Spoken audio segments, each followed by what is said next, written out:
My name is Jessica. Do I look at here or do I look at You you? can look at me. Okay. Yeah. I'm like, You stare at keep it this. normal.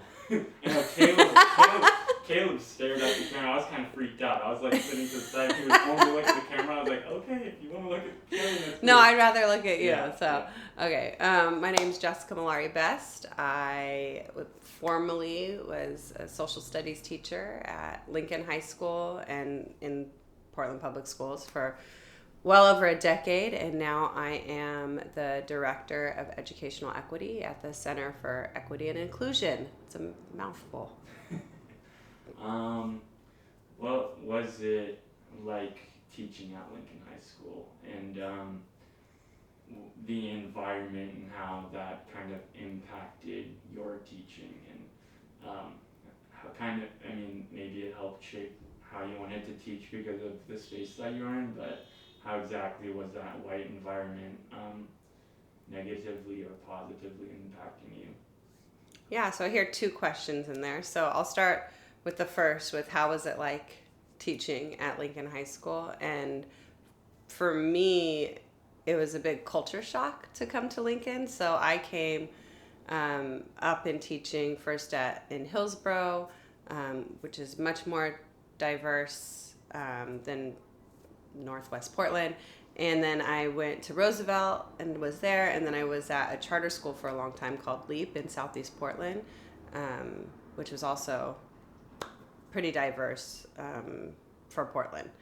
And so, and also kids from all different needs and backgrounds and socioeconomic statuses, all of that. And so coming to Lincoln, I was like, where am I? Like, it was so, I remember the first political economy class I taught, I was like, everyone was so quiet. It was like juniors, you know, and I was like, hey, you know, all wild myself, the first day of school, you know, and they're just like, okay. Like, it was just so quiet and so different. And I was like, what am I doing here? This is like, they're like robots, you know.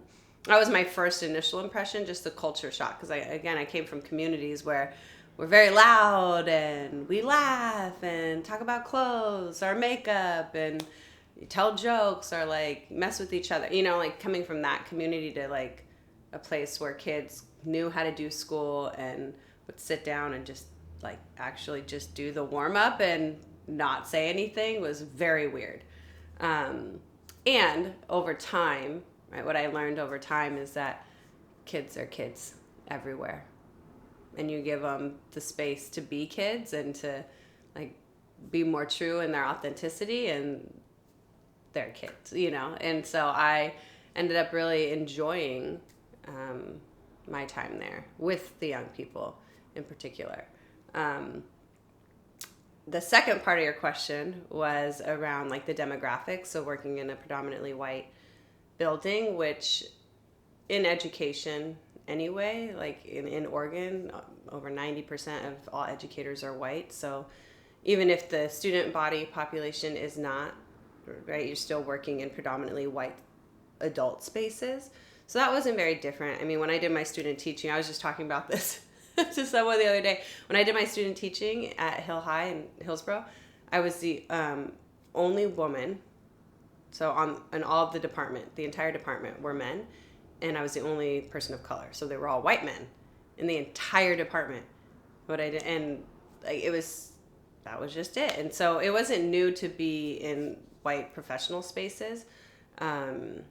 It was new in the role that I took on, which was, I was like, I'll be your equity coordinator for this building, which I had brought with me from LEAP because I just started getting interested in training and doing staff development at my old school. And I am a facilitator at trade anyway, and I do this other work. So I was like, I'm going to do it. So coming into that space, and really I got hired because I got contracted in to train their staff, that just added another layer. It's really challenging in all spaces, right? This is what I do for a living now, and it's really challenging in all spaces as a woman of color to come in and be like, white supremacy, you know. And I learned a lot. I learned so much in the amount of time that I was there about not only how I want to impact adults, but the kind of person I want to be. I learned about a lot about the power of community, that you should never do this work alone. I mean, just so much. Is it okay if I take my mask off? Yeah. Okay. I can see your face. Yeah, I know. I was like, I feel this is so unnatural that I get to see all You're your good. emotion and you don't see none of mine. But would you say, like, in the beginning years of teaching at like Lincoln or in Hillsborough, at like the student teaching, that it gave you some tools to know how to go about your classroom and how to like really bring the students in? Because you're saying like I remember being silent and you're just sitting there and you're like, all right, ready for the warm up and let's get along with this shitty day and fucking get through this prison of a school. Was there, like, in those beginning years, were there moments that you were like, okay, because they're doing this, I'm gonna do this in my classroom, and then you started working and building that space that you were basically known for in Lincoln, of having that communal feeling and very participatory like classroom where everyone can feel comfortable to share whatever? Yeah, I think it's multiple things that led to that. So in creating this space, or how I teach, or what we call our pedagogy, what we believe in as teachers. And I think it started as my experience in school, which was horrible and boring. And I had a few like snippets of educators who I was like, yeah, I like that, but very few, very, very few. And then I wasn't successful in school. I was successful to a point, but when I got hard to handle because of my own stuff that was going on in my life, it was so easy for the system to either push me out or ignore me. And I was a dropout at 18 years old. I didn't graduate high school. And that shaped a lot about the kind of educator I wanted to be. I think that's true for a lot of people who get into education. Not all, but I've met a lot of people who go into youth work specifically because of the lack of adult love that they didn't have in their life, right? So that moved me into wanting to be in education. Shaping how I wanted to be in a classroom, though, just came from a lot of trial and error. I found a deep love for designing curriculum, which is a really like nerdy thing that I didn't think I would, but I love design. I love thinking about ways that get people excited to learn new things. Like that to me is so fun. I do it in my job now. I like the class you took. I designed all of that. I love it. It's like, let's try these new things, or let's shake it up. Why do we have to just read and recite? I don't like doing that. That's boring, And so from the beginning, like that was really, even in my student teaching, things that I was designing in my lessons, or that's all they teach you in teacher school, is how to design lessons and stuff. They don't teach you anything else that they should be teaching you, which is like how to love kids, how to work on yourself so you can better service young people and families. They don't do any of that. Anyway, so that was that. And then I have to give credit to Step Up, which was after my graduate program ended, there was no teaching jobs. It was like 2008-9, the recession. Like there's no teaching jobs, which was like the first time in ever, because no one was retiring because of the recession. So I got hooked up with actually the co-founder here, Hanif, founded Step Up. And my subject areas professor was like, yo, you should come. It's a tutoring gig. I was like, I just paid $30,000 in my master's program. I am a teacher. Like, why would I be a tutor? Like, I was so like, ugh.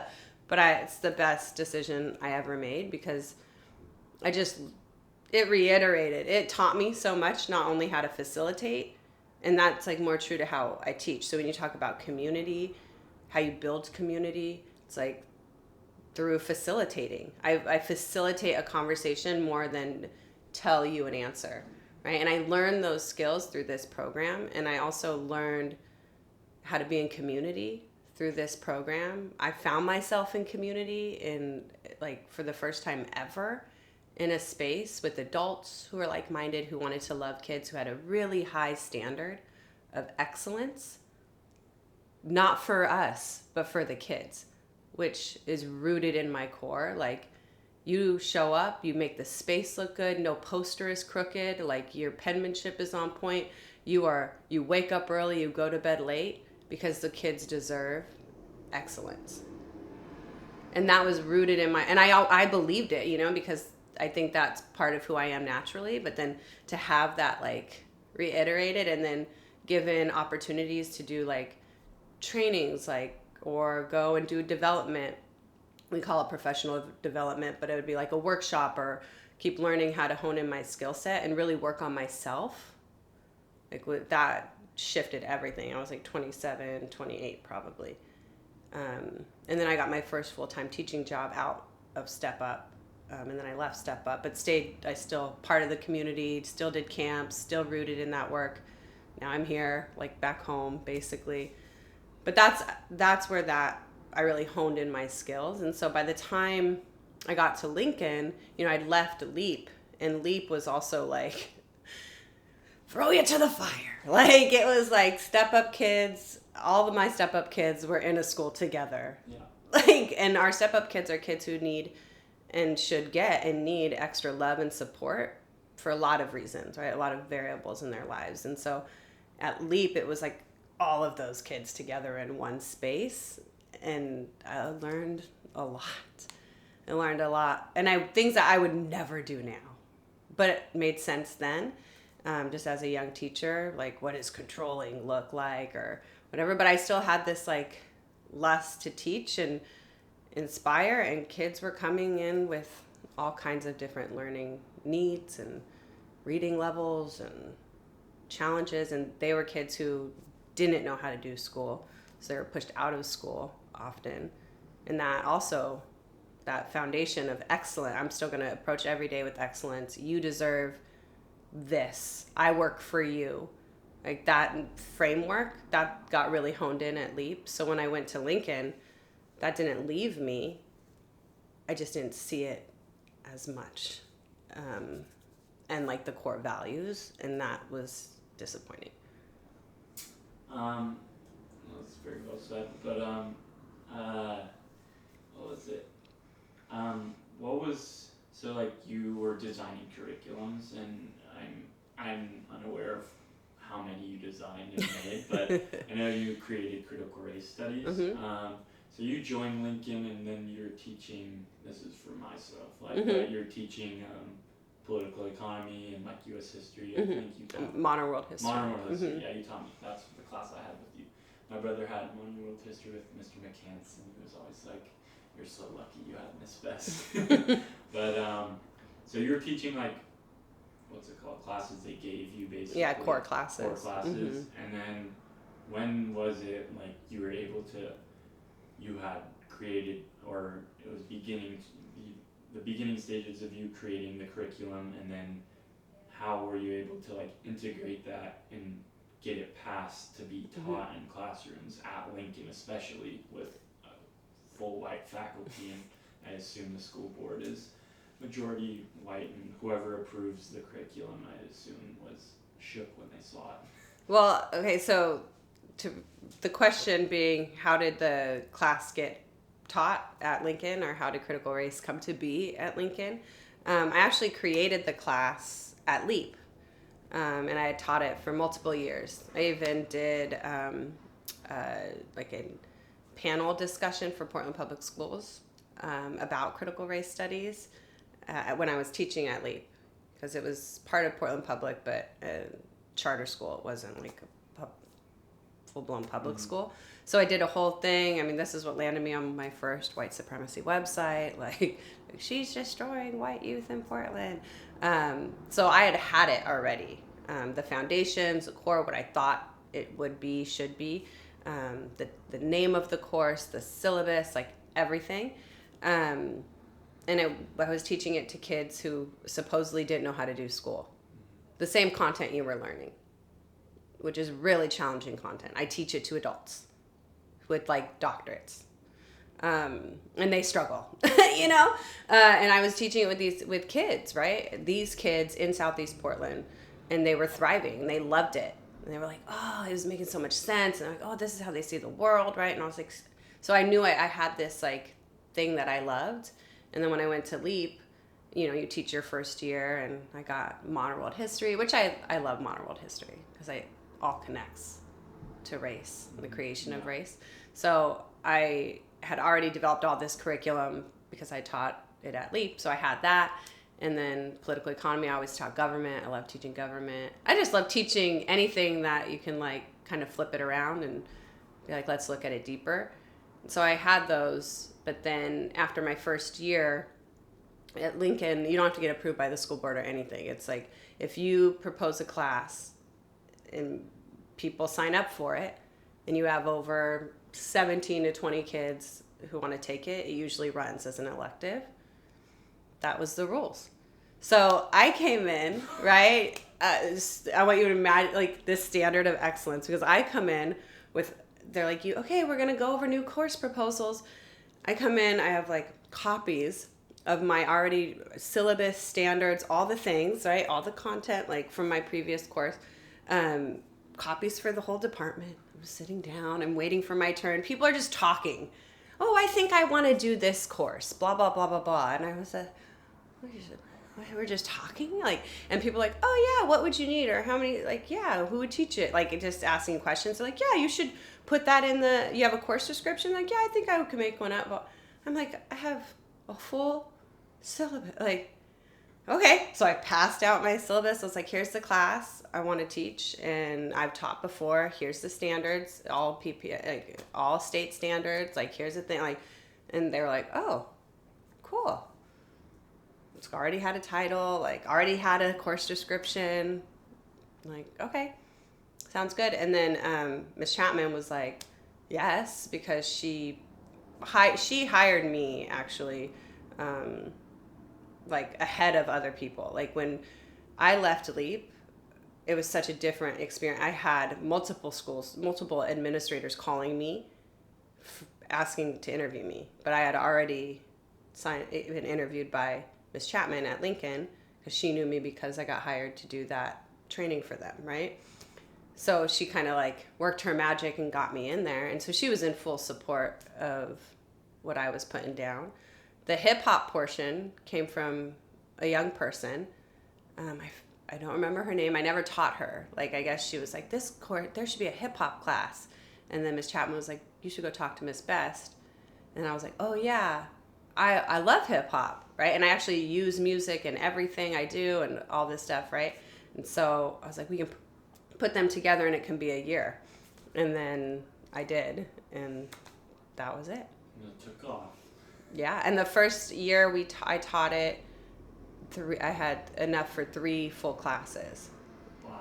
Yeah, so that's what, almost 90 young people, 85 young people who were like, brand new course, but it's like most of them signed up for hip hop, I'm not gonna lie. But yeah, that was the first year we had 3 classes. It was groundbreaking. Yeah, I remember being in Modern World, and we had you were pregnant with Dree. Oh yeah. We had you for I think 3/4 of the year. Yeah. And then, what's his name came in? I forget his Mr. name. Stotts. Yeah, Mr. Stotts. Yeah. And it was like an amazing class, and it kind of fell off. But that's what I heard. He did what he could. But yeah. I definitely. He had shoes to fill. Yeah, he had very big shoes to fill. But I remember being like, oh, and then you came back and you're like, by the way, I have an elective class called Critical Race Studies. If you enjoy my teaching, sign up for that class. Yeah. And then I remember signing up, and your class and ASL were the 2 that were like what kept me going to school, honestly. Like, every other class, because I don't know, Lincoln was weird looking back on it, having teachers that just disregarded you, discarded you as if you were a little note card that they just needed to put an A or an F on, basically. So it was nice to have a community and be loved and I enjoyed learning in your class. That was one of the main things that I surprised myself was I really it's fun to learn. Yeah. Yeah. I don't know how to pose it, but it was along the lines that, like, when did you know you're making an impact on the youth of your classrooms? Like when they were coming to you and saying, or like were people coming to you and being like thanking you or validating your teaching or whatnot? Like, did you have any of those moments? Like, what kept you going through all the hard times? And then I have another question for after that. Yeah. So, did people thank me? Kids have always thanked me. Like, I've always, even kids with the most limited resources would bring me things or write me notes, or in Step Up we do like appreciations, and you have like an envelope and they would write you appreciation. I have a whole box of like camp appreciations, like the most amazing things that young people have said, continue to say, and then some don't say. And I'll check my random message request log on my social media 10 years down the line, and I got a kid saying, "Hey, Miss Jessica," I was Miss Jessica, like, "You remember me? Like, I still think about," and like they tell me these things. I'm like, "Oh my gosh, that's amazing." So it comes in all different ways, and sometimes it takes forever, like a really long time. But I've been really blessed to have a lot of immediate like validation and love, like consistently.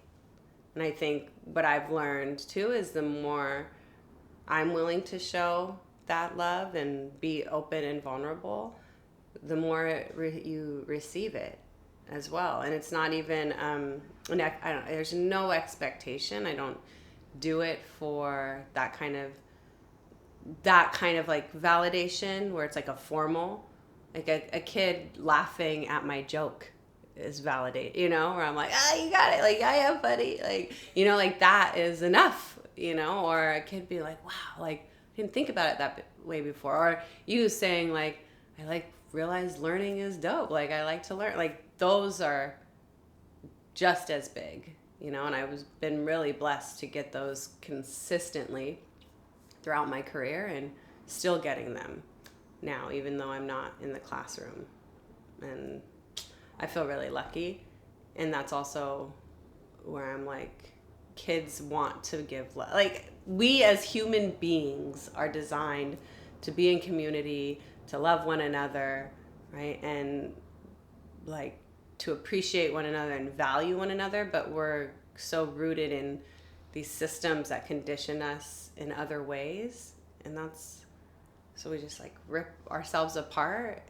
But really what we all want is to be loved. So I'm lucky to know that, to believe that, and to work every day to live that. And I think that's what brings it back to me. And that's why I love kids so much. I love young people so much. All kids, all ages of kids. I was at the park the other day, and this little like toddler that didn't even know me just like hopped on up, was like all over me. And then the dad was like, "Oh, he usually doesn't like anybody." And I'm like, I just have that energy, like I just like want to love people. And I think it's really telling. And like kids, they just want to feel that.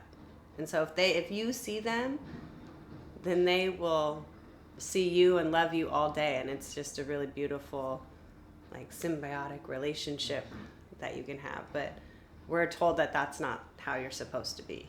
Yeah. Right? In a classroom, like, I'm the teacher. I tell you, I would never say I love you, like, I would never hug you or whatever. I'm like, first of all, I've always asked permission. Okay. Second, like, when I talk to families too, like when I talk to parents or family members, and that's what they want. That's what I want for my kid.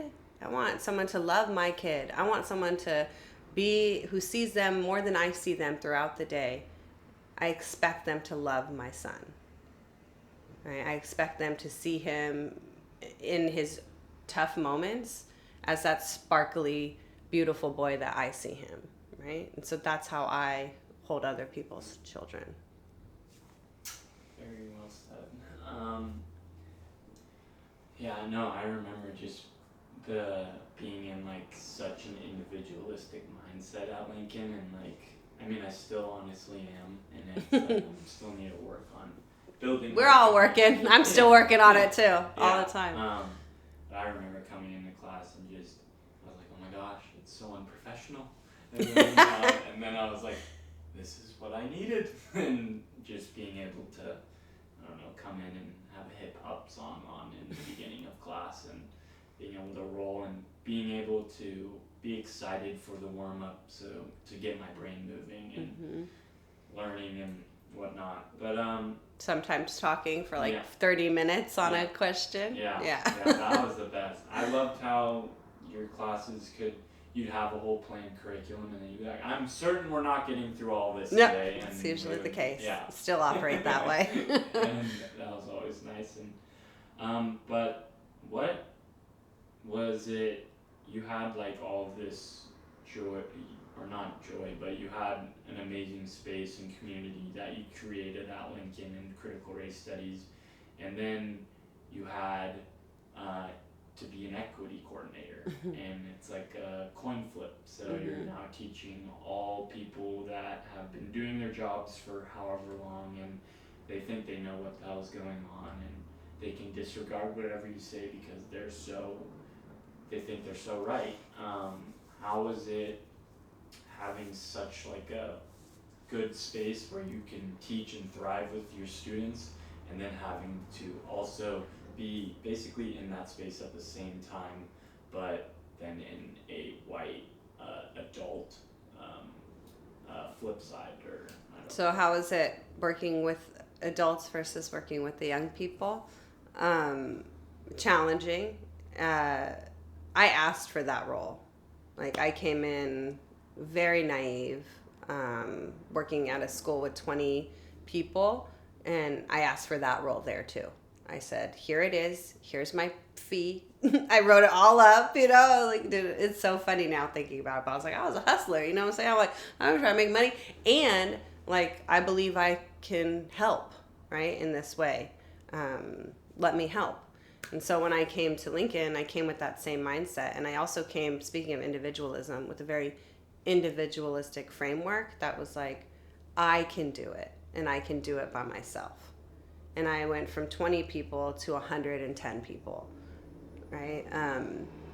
In a huge school, from a 300 kid school with night school to almost 1,800 kid school, right? So it's just massive shifts, right? And I think there was a lot of wins. I know teachers there who have shifted perspective, who continue to work to do it differently. Not perfect. Like, nobody's perfect. I have a lot of grace for those educators, especially the ones who have been in it for a long time, who are white, who have walked in the world as white people for a very long time, taught as white people for a very long time, taught to white kids for a very long time, and are willing to think about things differently.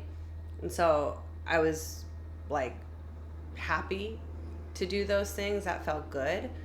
And I was happy to also give guidance and perspective in relationship with those folks. It was challenging with people who just didn't want to hear it. And that's like the learning that took place, right? Is because I was doing it by myself. And I know too much, So like, as a woman of color, trying to do that, I should have known better then. I've learned now, but they were never going to hear me, right? And what I know about our conditioning, when I know how race operates, how white supremacy operates, is they've been conditioned to not see me as valuable, right? And so I shouldn't do it alone. I should never do it alone. And it doesn't even feel good to do it alone. You should always do it in community, which is what I do here. We have a team, a mixed team of people with a white person, like white people to white people is a whole different. It was just grown so much in my understanding, which doesn't excuse. I'm not excusing the behavior or the treatment or the really overt racist things that would happen in space. But I understand it, and that understanding gives me power. And that also what shifted me into doing this work is because I was like, I could focus on like the handful that were just like super resistant, which is what I tended to do. And then my negative self-talk. And then I was like, oh, nothing works and this is horrible. Or like, what about the 60 others who are like, wow, this is really impactful, or I'm trying to be better, or who are willing to ask questions and willing to try to do things differently. What about them? So I learned through that process how to start to work with adults, and then how to really sit in my own power as a woman of color, how to create boundaries for myself in this work, how to build relationship out with a team, with people who are going to be accomplices with me, who are going to also be humble in the learning with me. No one has arrived ever. And that I will never trade the experience I had at Lincoln, because I just learned so much. There was a lot of pain in that learning, but I learned so much about myself, which is really, really important. And an added bonus about the structural microcosm of a building, right? And now what I'm learning is those are shared experiences throughout the institution of schooling in this country, or in this state specifically. I'm going to learn more about Washington. And that what happens in that building happens at whole districts, right? And I'm just seeing, and so I learned there what I'm seeing now, and I'm grateful for it. But it wasn't easy. That's for sure. And there were really hard days, and there were really, some messed up things that I sat through or facilitated through or watched, and worked to interrupt. And I think I learned, like, I will never be silent. And that was also what I left there with, even when I stopped being for my own boundaries, said I'm not going to be doing this anymore. When I stopped being the equity coordinator there, I would still speak up. I'm like, not quiet. You can expect to hear my voice in every staff meeting, with perspective, not like judgment about what we're doing, but like, well, have we thought about this? And that there's other ways to contribute too without having, I lead different, I guess. This is a roundabout answer, is that I lead very different. And what I'm hoping to do here is to learn how to lead through building, and not through like ego or individualism, or like, I'm the boss. Like, I want to build something. I want to keep, and it's like with Critical Race, we built that. I didn't do that alone at all. That was totally built in community. I want to keep building. I want to lead that way. So we've talked kind of about like what you've done and that part, but what are you doing now? What is to come of your work? What is your plan, I guess, if there is a plan? But I'm a planner, so there's a plan. I'm also a dreamer, so there's always dreams, and I'm a doer, so there's like all these together. So what I'm doing now is I'm working directly with school districts. They contract us in, so they are our clients, and we come in and we consult, and also provide what we call sessions to learning. The go-to phrase is DEI, diversity, equity, and inclusion work. We really focus on racial equity and why race, and build capacity, hopefully build capacity for districts to start really not just calling like race equity this thing that they do, but to build their capacity to have it as a core, and how to interrupt systems that continue to produce predictable outcomes and disparities for our young people of color. It's just doesn't matter where you are. It's a predictable pattern. And so what I do is I get to go in and meet with people in all sorts of different places, but really folks who are decision-making bodies, and help them start to see things a little differently, ask different questions, think about their leadership differently, think about what it means to be inclusive, how to racialize things. It's really cool. I basically get to do what I was trying to do in the system at Lincoln, I get to do as a hired person. So it's like I was trying to interrupt stuff, right? But also still a part of that. Yeah. It was really challenging. But now, like, you pay me to come and say, where's white supremacy? Let's look for the disparities. How are you? You pay me to do that. So I get to come in a totally different kind of position and build new kinds of communities with people. And I just started. It's been less than a year. But we're making big moves. In the future, though, I got big plans. So I definitely want to go back to school. I've told you all that. I think I would like to get my doctorate, not just because I want to be Dr. Best, but Dr. Malari Best, but because I want to study, I want to learn. I love learning. I want to be in a learning. I've been like the teacher for so long and the facilitator for so long. I want to continue to learn, and I learn through experience, but I want to like learn more cool shit, like I want to go back to school and do some kind of either history or sociology focus doctorate around race. And I've got all sorts of ideas. I want to write a book. And yeah, I don't envision myself here for like ever. I definitely will find ways to get back with youth, but it just might look different. Wow, I'm very excited for the book. I got all sorts of ideas. That's sweet. I mean, I don't. What time is it? I don't want to take up too much time. It's 10:25. Oh my gosh, I thought it was like 1. I mean, I could go on and on. Do you have like? I mean, you talked about like having that individualistic part that was put on you basically and conditioned. How were you able to kind of realize that, step away from that individualism and focus and realize and appreciate like your community?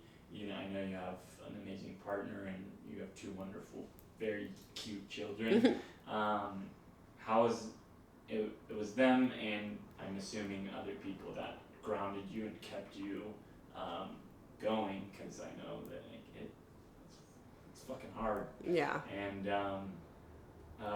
just, I don't know if you want to speak on like the community aspect, because people don't like to talk about community. Yeah, the role that community plays and how I sit in the world. It's integral, it's foundational, it's inseparable of who I am. I am who I am because of the people who have poured love into me and continue to pour love into me, including my amazing partner of almost 18 years, my 2 babies, my immediate family, and then my friends who have become my family. And when you get older, you see like you start to just you get a tighter group, and to me that's beautiful. And then even my friends who through work or through community of youth work, that will always be like, that's my homie, like that's my friend, even if we don't see each other all the time. But I think what I love most about community, when I say that word, is like people who allow you to be your authentic self. And I'm going to be 40 in like a few months, and it's a big time like of reflection and thing. I've been I'm constantly reflecting. My therapist is like, you reflect a lot. I was like, I know, I can't stop. It's all the time. But I think what I'm reflecting on is that it's not about me, and the best version of myself is my most authentic self. So the closer I can get to her, the happier I am, for longer. Like it's not happiness isn't like a destination, right? It's we're continuum, we're layered people. I'm not like joyful all the time, and I'm genuinely happy, if that makes sense. Even through all the muck and the challenges. And I also never fucking thought that I would have this. Like, if I think back to myself as a young person, like, I couldn't even imagine a life like this. Like, I couldn't even, yeah, I wasn't even thinking about tomorrow, like I was, now I know, right, through a lot of healing, that I was struggling, and I think a lot of people are, young people then become adults, and then hurt young people or hurt adults, and then hurt adults hurt young people. Yeah, I mean, it's just a continual process, and when we don't have spaces to heal. So I've been really blessed to be in community spaces where that's, it's not even like shameful. It's kind of an expectation that you're doing your own work to be better.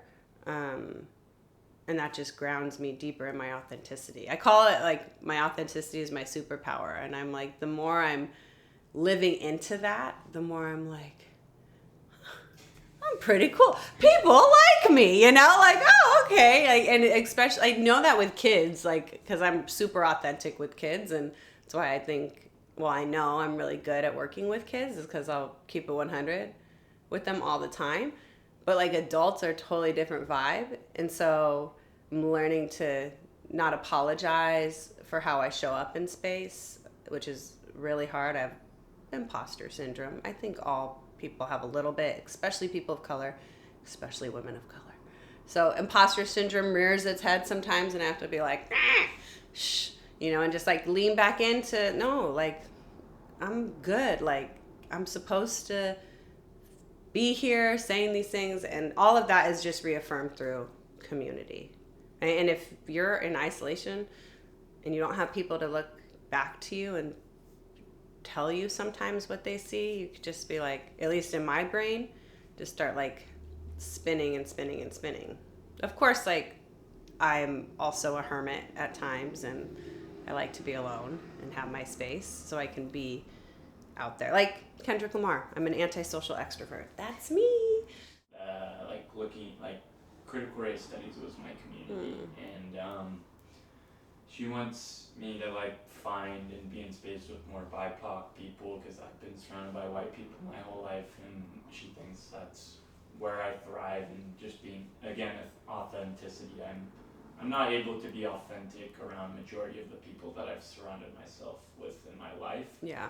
And so I'm definitely working on that, and need to find my people and whatnot. And I mean, I was gonna say, if you have anything that needs to be helped here, or any film work that needs to be done, let me know. Yeah. Yeah, I'll be back in Portland for a bit. So I want you to be kind to yourself as well. Like, you're 19 years old. I was a mess at 19 years old, right? And took a lot. Like, I always call 27 my golden year. It's when I joined Step Up, started doing a lot of internal work, that I was like, damn, I was really angry, really hurt. And it would still see the core me, I think, at 19. I don't think that was ever gone. There's like this innate part of who I am, but I don't know what I was doing. So I'm just saying, and my community, who I surrounded myself with at 19, I still have immense amounts of love for, but it's not the same group of people. We don't do those things anymore. I'm not like a lot of the things that people were doing when I was that age. I don't agree with. I don't think I agreed with it then either. Just kind of did it because I didn't fuck it. So give yourself some grace and time. And the fact that you're even cognizant of that right now is like really good. I'm just saying, I'm gonna be 40. It took me a long time to get here. Looking forward to keeping on learning, but just, it takes time. So don't be hard on yourself. Thank you. Do you have anything you wanted to say, maybe? Or, I mean, yeah, there's no real aim or message, so it's kind of hard. I mean, I guess I would say, thinking about what you told me about, like, maybe like the point of the class, I guess. So there's been a lot of anti-critical race theory, Yeah. not only rhetoric, but like legislation. And now like that's bled into like you can't say gay or things like that. Like not only in Florida, but like in Texas now, no CRT in these spaces. And then we see Newburgh School District being like, you can't have Black Lives Matter flags or LGBTQ flags. Like, I mean, and making this into policy. And so there's like, I've been doing some interviews around like, I've been doing some interviews on like critical race theory. There was like this last year, the guy Christopher Rufo, who was on Tucker Carlson, who is who Trump quoted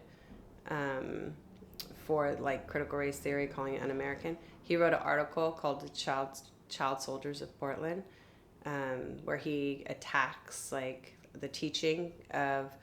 He goes through like Tiger, then he goes into Beaverton, which now I'm working with some of those educators and principals to Portland, but I'm the only Portland public school high school teacher he names in that article. So like it's Child Soldiers of Portland. So and he has a whole paragraph on me and quotes both the syllabus in 1, 2, and 3, 4 like took from the website, and all it like, is bonkers. So what I would say to that in response to that and like this class are like, first of all, folks are not really like accurate on what critical race theory is. It's frustrating.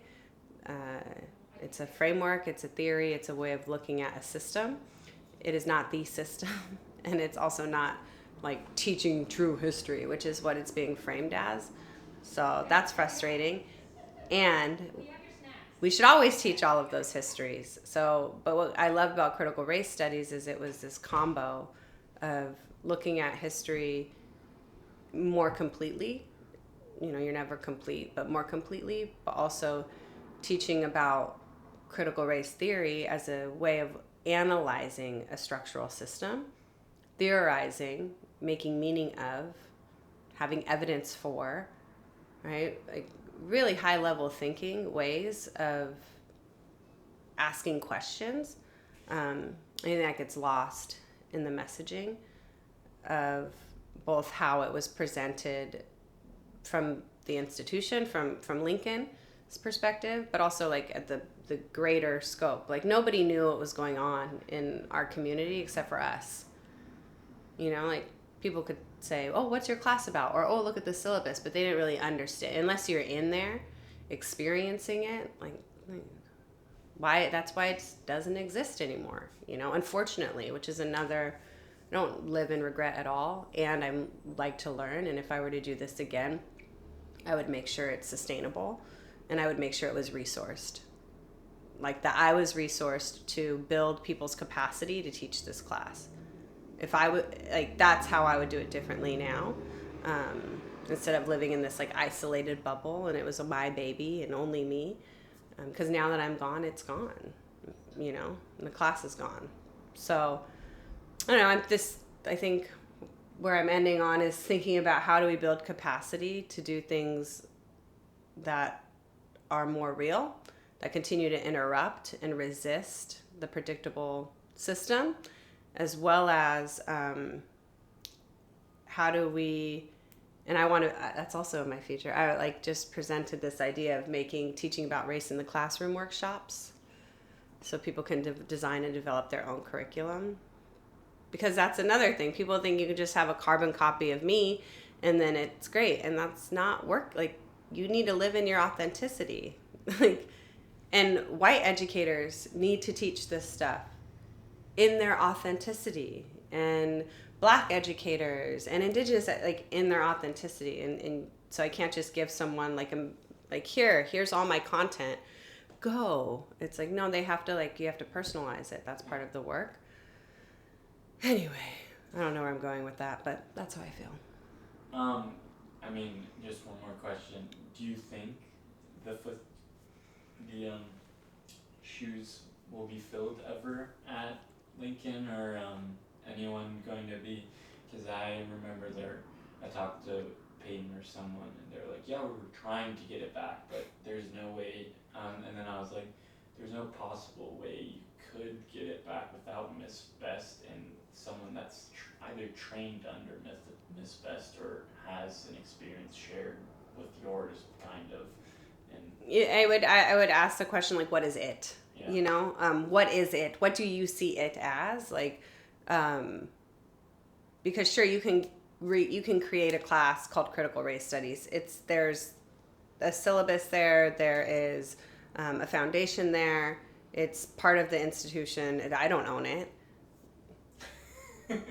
I don't own it. You know, it's like there. So you could, sure, on paper, but what is it? And if what it is you're trying to do is to build a program that was so beautiful, like be in my heart forever, of what we built there, we collectively, the young people and myself, what we built there, then you need to have an inclusive process around what that is, of defining that it. Otherwise, it's just lip service, and otherwise you're just taking a name and making meaning out of that name without any educational like background to that, without any real inquiry to it, understanding of it, investment in it, and that just feels kind of gross. Mm-hmm. I would be down, like I said, things that I've learned is like, it made me sad that it was gone. And I never thought I would get there. I think I held on to it so tight for so long as like my thing, through just a lot of my own stuff. And then also like fear, a lot of fear about like harm that could be done. But what I was not doing in those moments is realizing that I create harm too. Like, I'm not harmless, I'm not perfect. I'm learning too. And if I really believe in community, and if I really believe in, grace, and if I really believe that we all are capable and able, then it shouldn't just be mine. And that took me a long time, and maybe even leaving, to realize that. And so moving forward, how do I help create spaces that are more true to what I know it is? Mm-hmm.